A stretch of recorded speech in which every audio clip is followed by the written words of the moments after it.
Hey, Kayla, I wanted to leave you some feedback on your thesis proposal.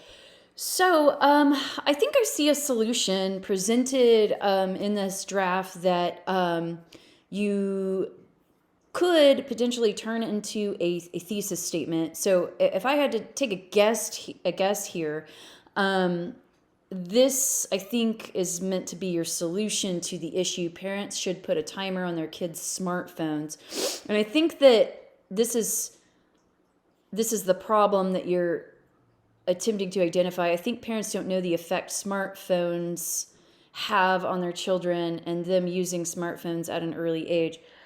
Um, so I think I see potential for this draft getting there. However, this draft needs a quite a bit of revision. So there are issues with higher order concerns in terms of claims being made without evidence, evidence presented without citations, a lack of clear organization, and pretty significant lower order concerns. So some sentence fragments, misspelled words, and sentence level edits that need to be adjusted because the clarity of the sentence just doesn't make sense. And so I'll try to talk to you about this paragraph by paragraph and see if I can help you think about some things for revision. So you start by posing this rhetorical question: how much time do you spend playing or using your smartphone? But then instead of attempting to address this question, you immediately pivot to a new idea, which is many psychologists think smartphones are hurting the younger generations. And if you really pay attention to your progression of ideas in this paragraph, they really don't relate really well. Meaning that you present one idea and you walk away from it and present a new idea and then present another idea and then present another idea and another idea. Well, you know that when you present a paragraph, all the ideas in that paragraph have to focus on the same thing. And so what I would do is present this question and then attempt to answer it. It seems like your audience, I'm not quite sure who your audience is because this question seems to be posed to younger people, but since you are speaking to parents and what I believe your thesis statement is, that really should be who your audience is. And so perhaps this question really should be: how much time do your children spend playing or using their smartphone? And then you should attempt to answer that, right? Attempt to answer that by, bringing in a source that talks about how much the average child or teen is spending on their technology. And then you could briefly talk about the things that they do on those phones. Then you would pivot to the next paragraph that would address this idea: many psychologists think smartphones are hurting the younger generations. And then you present a secondary claim related to that idea down here: psychologists believe the use of cell phones cause depression and loneliness. So these are two pretty big, important claims that have no evidence for support. So remember, if you are going to make a claim in academic writing, you have to support that claim by evidence. So this would be a really good place for you to pause and summarize twinge. This sentence right here is a sentence fragment, so it's not a complete thought. I'm not sure what this sentence right here is supposed to be doing, so you might just cut this sentence entirely. This is an idea: teenagers are changing how they look and act because of social media. I suppose this could connect to the idea of depression and loneliness, but there's no evidence for this.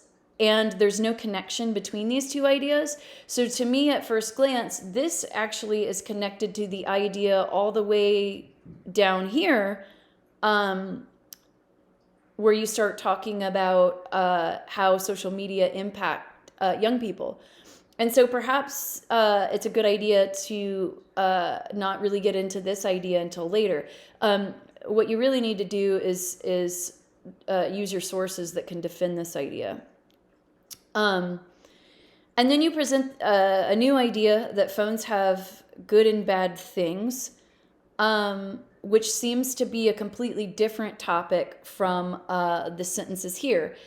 And I see good things, but I think here you're starting to pivot to the bad things, but that's not clear for the reader. Meaning you present the idea that it has both good and bad things, but nowhere in the writing can we see what you consider bad and what you consider good. And so really, I think in this paragraph alone, you actually have probably 3 or 4 paragraphs that just need more development, right? So essentially what you're doing is you're presenting a claim and you're walking away from it without just describing it. What you need to do is focus on one idea at a time.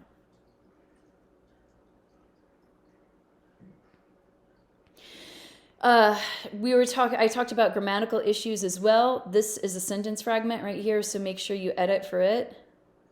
You have this claim right here that is not supported.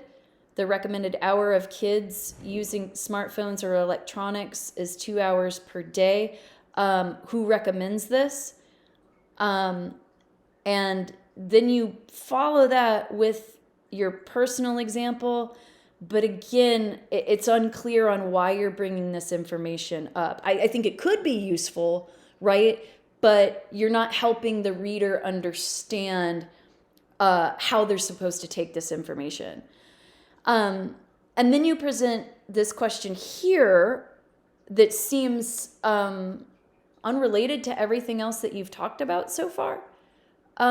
So do you want more likes on social media? That seems to suggest that you're going to offer advice to somebody on how to do that, which seems like a completely different topic that is discussing the problems related to smartphone use and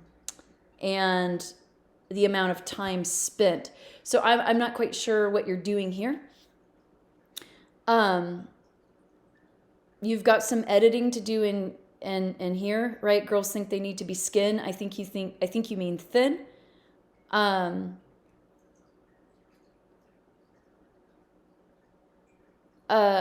So I think this is another good place for you to talk about the research that talks about how social media impacts young people. Right? Especially not looking the right way can cause mental health and depression. But then you also talk about a solution here. And then I guess you're talking about body positivity here. And so suddenly it feels like the conversation has shifted. And so I think that these could potentially be good ideas to explore. But again, I'm not sure how this paragraph relates to what you're talking about up here. And so if what you really want to discuss is social media, I think that needs to be made more apparent in this paragraph and then also in the solution.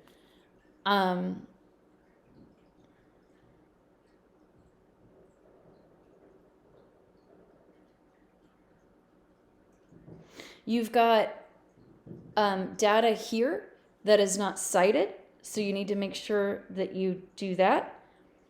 And then you say, I think parents don't know the effect smartphones have on their children and them using smartphones at an early age.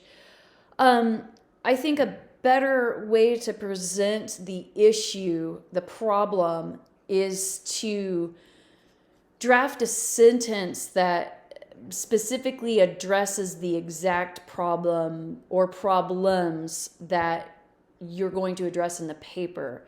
Because as I said before, based on the writing before that, I really can't tell what it is that you want to focus on. Are you going to be talking about depression and loneliness? Are you going to be talking about time spent online? Are you going to be talking about social media, right? There's just the lack of organization makes this really difficult to understand exactly what it is that you're arguing. And then this paragraph here has some interesting ideas, but again, it's disorganized, right? And instead of discussing the evidence and the sources that you've explored, you're talking about personal experience. Now, you can talk about personal experience in a researched argument, but it needs to be heavily limited, meaning that your main focus should be on the research that you've done. And then what you can do is have your personal experience talk to the research that you found, meaning that, like, if you have a source that says teens are known to suffer from depression when they spend 6 hours or more a day online on Snapchat, I'm just making something up. And then you can talk about that source a little bit, right? How did they get their results? What does the source say? And then you can talk to that source with your own example by saying, in my personal experience, I've witnessed this, right? Or I've experienced this, so I can see what the authors are saying, right? So that's how you want to bring in personal experience. So I think that there's potential for you to get there, but this submission needs a lot of revision. Like I said before, both at the higher order level and then also at the sentence level. I would recommend reading this draft out loud and editing for, like I said, misspelled words, words like psychologist, right? You need the plural form here, psychologists believe, right? Because there are a lot of sentence level issues that are making your ideas difficult to follow. But if you read slowly and you read out loud, I think that you're going to hear that a lot of these sentences sound a little wonky, and then you can make adjustments. The other thing that I want you to read for is and I think reading out loud could help you do this, read for where your ideas shift. Like I said before, this paragraph and this paragraph and even this paragraph, they really have ideas in them that could end up being 3 or 4 separate paragraphs. You're just presenting an idea and walking away from it without explaining it and without providing the evidence for support. And you know that you need to have evidence to support these claims in a researched argument, right? That's important.